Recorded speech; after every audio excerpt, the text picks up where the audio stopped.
Assalamualaikum warahmatullahi wabarakatuh. Alhamdulillah, puji dan syukur senantiasa kita panjatkan pada Allah Subhanahu wa taala. Begitu pun juga salat dan salam semoga tercurah dan terlimpahkan kepada Nabi besar Muhammad sallallahu alaihi wasallam. Teman-teman sekalian, berbicara tentang hubungan manusia, berbicara tentang pacaran. Jadi ada beberapa yang salah faham tentang pacaran dan salah faham juga tentang ta'aruf. Jadi seolah-olah yang namanya pacaran tuh pasti benar dan ta'aruf itu pasti aneh, pasti awkward gitu ya. Kok bisa sih nikah tanpa adanya pacaran? Kok bisa sih nikah cuma sekedar telepon-teleponan atau semua sekedar ketemu doang?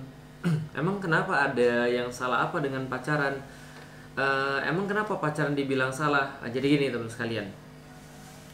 Sebelumnya saya sudah nulis buku tentang ini, judulnya Udah Putusin Aja. Udah dipublis beberapa tahun yang lalu dan sempat kemudian jadi pembicaraan juga. Dan di situ saya sudah jelasin banyak hal tentang yang namanya pacaran, tentang yang namanya hubungan antar manusia yang namanya pacaran. Dan ini pasti banyak diomongkan karena ini adalah bulan Februari, katanya Februari adalah bulan cinta gitu ya. Dan seolah-olah kalau tanpa pacaran itu udah pasti kering, udah pasti kita nggak punya cinta, kita nggak punya kasih dan seterusnya. Nah pertama-tama gini dulu sekalian, kita harus tahu dulu sebenarnya pacaran ini adalah apa. Saya sebagai anak muda tentu saja pernah mengalami yang namanya cinta. Ya toh orang-orang tua juga tahu lah, pasti ada yang namanya cinta. Cinta itu fitrah, cinta itu murni, cinta itu putih, cinta itu normal, cinta itu sesuatu yang wajar. Karena itu tidak ada yang salah dengan yang namanya cinta. Semua orang pasti mencinta. Semua orang dari ujung timur sampai ujung barat itu sudah diinstal pada mereka sesuatu yang default, itu adalah namanya rasa kasih sayang. Dan itu diakui juga di dalam agama manapun. Di dalam Islam juga sama. Zuyyina lin-nasi hubbus syahawati minan nisa wal banin wal qanatiril muqantarati minadz dzahabi wal fiddah dan seterusnya. Sesungguhnya telah ditanamkan kepada kalian, Allah hiaskan kepada kalian manusia itu adalah hubbus syahawat, rasa cinta, kasih dan sayang. Itu adalah sesuatu yang biasa. Rasulullah Shallallahu alaihi wasallam adalah orang yang sangat mencinta kepada manusia, kepada istrinya, kepada anaknya dan seterusnya. Allah Subhanahu wa taala mensifati dirinya dengan Ar-Rahman Ar-Rahim, dengan rasa kasih dan rasa sayang yang besar dan tak terbatas, permanen selama-lamanya kepada makhluknya, khususnya bagi orang-orang yang muslim. Ini adalah kemudian rasa cinta juga yang diakui di dalam agama. Tapi bukan berarti ketika kita punya rasa cinta lantas kita boleh mengekspresikannya, boleh mengumbarnya, boleh untuk membabi buta dengan rasa cinta itu sampai kemudian rasa cinta itu menimbulkan sebuah kerugian. Oke, kalau gitu kita lihat. Kebanyakan orang-orang mengatakan bahwa oh saya tuh pacaran karena saya tuh pengen melakukan sebuah persiapan untuk pernikahan. Dan orang bingung bagaimana caranya orang bisa menikah kalau saya tidak pacaran. Pertama-tama harus saya sampaikan dulu bahwa tidak ada korelasi antara pacaran dengan pernikahan. Kenapa? Karena kalau seandainya ada korelasi antara pacaran dan pernikahan seperti judul judul penelitian gitu ya, korelasi antara pacaran dan pernikahan gitu kan ya, hubungan antara pacaran dan pernikahan, maka kan kalau kita bicara ada korelasi, misalnya contoh lamanya pacaran menyebabkan lamanya kenalan menyebabkan langgengnya pernikahan misalnya.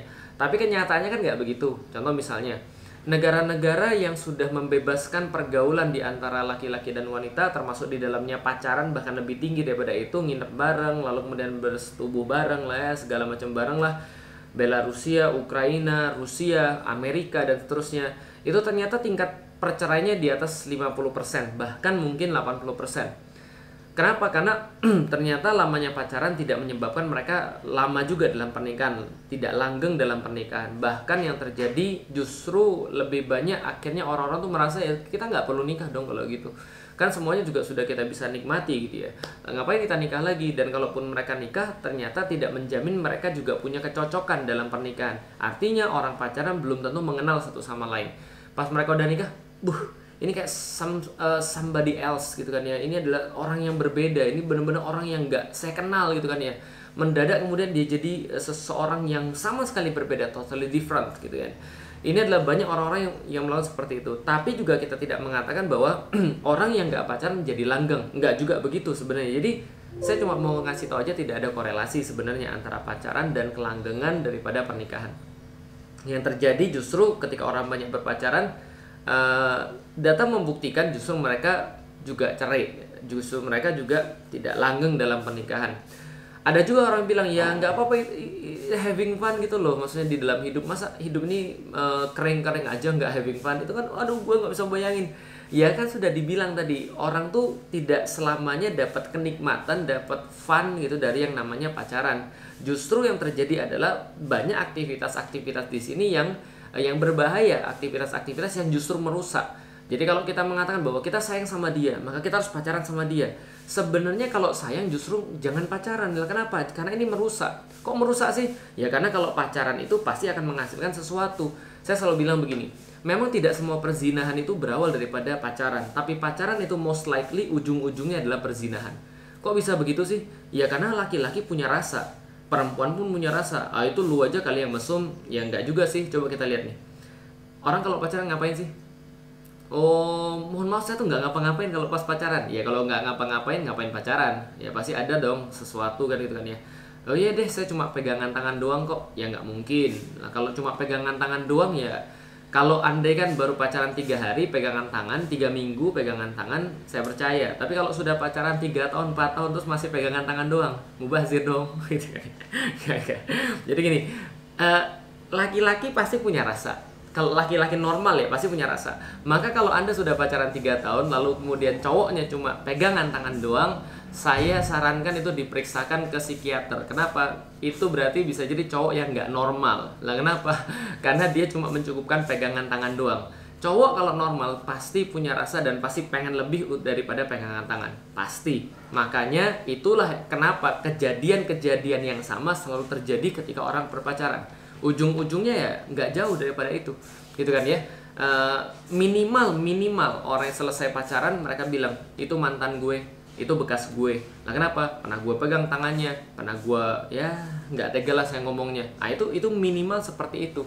Dan laki-laki manapun kalau seandainya beli barang pasti pengen barang baru dong, gitu kan ya. Dia nggak pengen yang second, dia nggak pengen yang sudah di test drive dan seterusnya. Tapi ketika proses pacaran minimal ini terjadi. Dan bagaimana kemudian ketika sudah terjadi pernikahan? Karena dunia ini nggak adil teman-teman sekalian. Cowok dan cewek itu diperlakukan berbeda. Cowok itu dinilai dari masa depannya, sedangkan cewek dinilai daripada masa lalunya.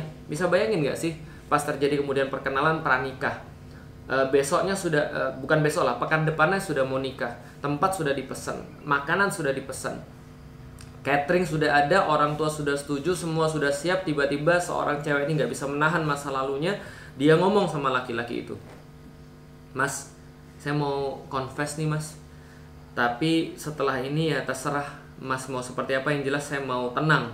Saya nggak mau terbebani. Mohon maaf mas, saya sudah nggak perawan." Coba kalau laki-laki gimana? Aduh, stres. Kenapa stres? Semua udah disiapin bro. Terus mau ngomong apa lagi? Dan coba antum pikirkan kalau kejadian ya, seorang perempuan sudah pacaran berkali-kali kemudian dengan pria yang lain, bagaimana perasaan suaminya nanti? Kayak kemudian dia berpapasan dengan mantannya misalnya, lalu diceritakan segala sesuatu tentang dia. Perempuan senantiasa dinilai daripada masa lalu, laki-laki dinilai daripada masa depan. Laki-laki move on, dia nggak bawa apa-apa. Perempuan move on, dia bawa sesuatu. Artinya ini adalah justru tindakan tidak sayang pada perempuan kalau Anda berpacaran, karena Anda nggak mikirin masa depannya sebenarnya. Lah kalau memang suka, kenapa harus kemudian berbentuk fisik sesuatu yang akan dia bawa di masa depan? Kenapa kalau memang suka ya nggak nikah aja sekalian? Loh saya belum siap. Lah itulah maksudnya. Maka pacaran itu sebenarnya adalah metode untuk mengekspresikan rasa cinta, kasih sayang pada orang-orang yang belum siap, gitu loh. Kalau dia sudah siap, dia pasti nikah. Maka ada orang-orang yang pengen menikmati privilege orang-orang nikah, tapi nggak siap untuk melakukan kewajiban orang-orang nikah, tapi pengen haknya orang-orang nikah. Gimana solusinya? Pacaran, gitu loh maksudnya. Paham nggak sih saya ya? Kalau nggak paham nasib lo kan gitu kan ya. Nah itu yang kita lihat bahwa ini ada banyak hal yang berbahaya. Nah pertanyaannya, kalau nggak pacaran terus gimana? Apakah kita seperti membeli kucing dalam karung? Kita cuma nikah aja tanpa kemudian kita tahu siapa orangnya?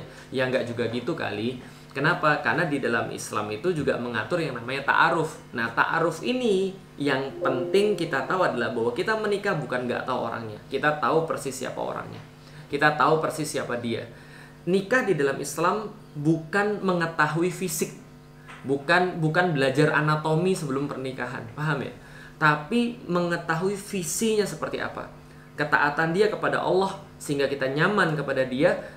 Ketika kita taat dengan Allah dan dia taat dengan Allah, maka rumah tangga insya Allah akan baik-baik saja. Kenapa? Karena itu cinta segitiga. Kita mencintai sesuatu yang sama. Kita sama-sama mencintai Allah. Karena itulah kita bisa sama-sama saling mencintai. Itu maksudnya.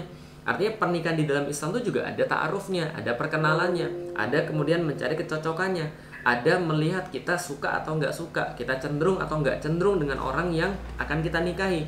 Makanya Rasulullah Shallallahu Alaihi Wasallam ketika mengomentari seseorang yang mengatakan pada Rasul pengen menikah, Rasul katakan, kamu sudah lihat belum orangnya? Dia bilang belum. Lihat dulu. Lah kenapa? Nanti kalau kamu nggak lihat, kamu nyesel nanti pas sudah nikah. Lihat dulu kata Rasulullah, sehingga engkau memiliki kecenderungan terhadap dia. Dan di dalam Islam pernikahan itu bukan hanya masalah fisik, tapi masalah sesuatu yang lebih besar. Masalah visi, masalah teknis, masalah tentang dakwah, masalah tentang akhirat, bukan hanya tentang dunia. Nah, kalau yang sudah saya bahas dalam video-video sebelumnya, ada 3 hal yang orang harus persiapkan sebelum nikah. 1, persiapan fisik, persiapan mental, persiapan sakofah. Minimal 3 ini. Pertanyaannya, yang mana di antara 3 ini yang di-provide oleh pacaran? Nggak ada. Paling fisik doang gitu ya, persiapan fisik tadi. Nyoba-nyoba untuk jadi suami sebelum jadi suami gitu ya. Nyoba-nyoba untuk jadi istri sebelum jadi istri beneran. Privilege pernikahan tapi dengan tanggung jawab tidak ada pernikahan gitu ya, dengan tanggung jawab yang minim. Makanya laki-laki kalau dikasih gitu ya enak banget. Dia kemudian bisa ngapa-ngapain aja terserah dia tanpa tanggung jawab. Oh, itu laki-laki paling seneng. Segala sesuatu tanpa responsibility itu paling seneng. Nah, jadi balik lagi ke dalam yang tadi. Berarti gimana caranya di dalam Islam pernikahan itu ta'aruf. Saya ta'aruf sama istri nggak pakai pacaran. Buktinya kita bisa tuh langgeng-langgeng aja sampai sekarang. Banyak orang-orang yang kemudian nikah tanpa adanya maksiat pacaran, tanpa adanya kemudian khalwat sebelum pernikahan, tanpa adanya pegang-pegangan, tanpa adanya janji-janjian dan seterusnya, janji palsu, tapi tetap mereka langgeng dalam pernikahan.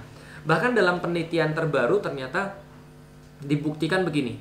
Ternyata laki-laki itu komitmen dulu baru mencintai. Jadi komitmen dulu dia baru mencintai. Bukan mencintai dulu baru komitmen. Beda dengan perempuan. Perempuan tuh dicintai dia akan berkomitmen. Tapi kalau laki-laki khususnya dia baru bisa mencintai secara tulus, secara benar kalau berkomitmen. Itu sudah ada penelitiannya berkaitan dengan hormon-hormon yang ada pada laki-laki. Artinya laki-laki kalau nggak dikasih komitmen happy, nggak dikasih komitmen, nggak dikasih responsibility, nggak dikasih tanggung jawab, wah enak banget. Itu ibarat kayak apa ya? Kayak pergi ke rest area, lalu kemudian mampir, memenuhi keperluannya, terus pergi. Karena dia nggak ada tanggung jawab sama sekali. Beda dengan beli rumah. Kalau beli rumah itu dia akan memutuskan dengan benar-benar apa yang kemudian yang dia harus lakukan. Kemudian setelah dia putuskan, dia akan benar bertanggung jawab di situ. Itulah seorang laki-laki. Dia baru akan bisa mencintai setelah dia berkomitmen. Jadi pertanyaannya adalah, kalau seandainya pacaran ini adalah main-main saja, untuk orang yang sering main-main, untuk orang yang senang main-main, untuk orang yang nggak peduli tentang masa depannya, untuk orang yang nggak serius dalam masa depannya, untuk orang yang nggak siap dengan masa depannya, sedangkan pernikahan itu seriusan bener-beneran. Pertanyaannya adalah, kalau pacaran tuh main-main dan nikah itu seriusan, kamu mau dimainin atau kamu mau diseriusin? Artinya adalah, ya kalau misalnya kamu merasa kering, mungkin tuh selama ini karena kamu nggak deket dengan Allah, bukan karena pacaran. Buktinya banyak tuh orang-orang yang jomblo fisabilillah widih gayanya gitu nih, atau jomblo sampai sah, apalagi muda mulia segala macam lah, ternyata mereka nggak ada masalah tuh. Lah kenapa? Karena Allah berkata, zuyyina linnasi hubbus syahawati minan nisa wal banin wal qanatiril muqantarati minadz zahabi wal fiddah wa khailil musawwamati wal an'ami wal hath dzalika mataun hayatid dunya.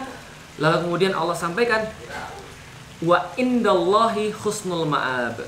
Wa indallahi husnul ma'ab. Sesungguhnya kalian banyak yang mencari kebahagiaan itu pada wanita. Sesungguhnya kalian banyak mencari kebahagiaan pada anak-anak, harta perniagaan, sawah ladang, hewan-hewan ternak, segala macam kekayaan emas dan perak. Tapi wallah, sesungguhnya pada Allah, wallah indallah Indahu husnul ma'ab. Allah indahu husnul ma'ab.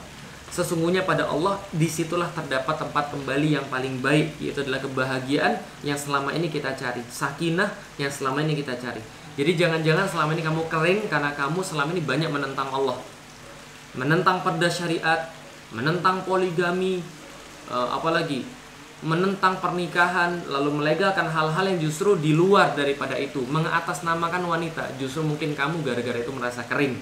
Jadi saya pikir ada benang merah yang bisa ditarik di sini. Kalau mau tahu lebih lanjut lebih banyak, baca udah, putusin aja.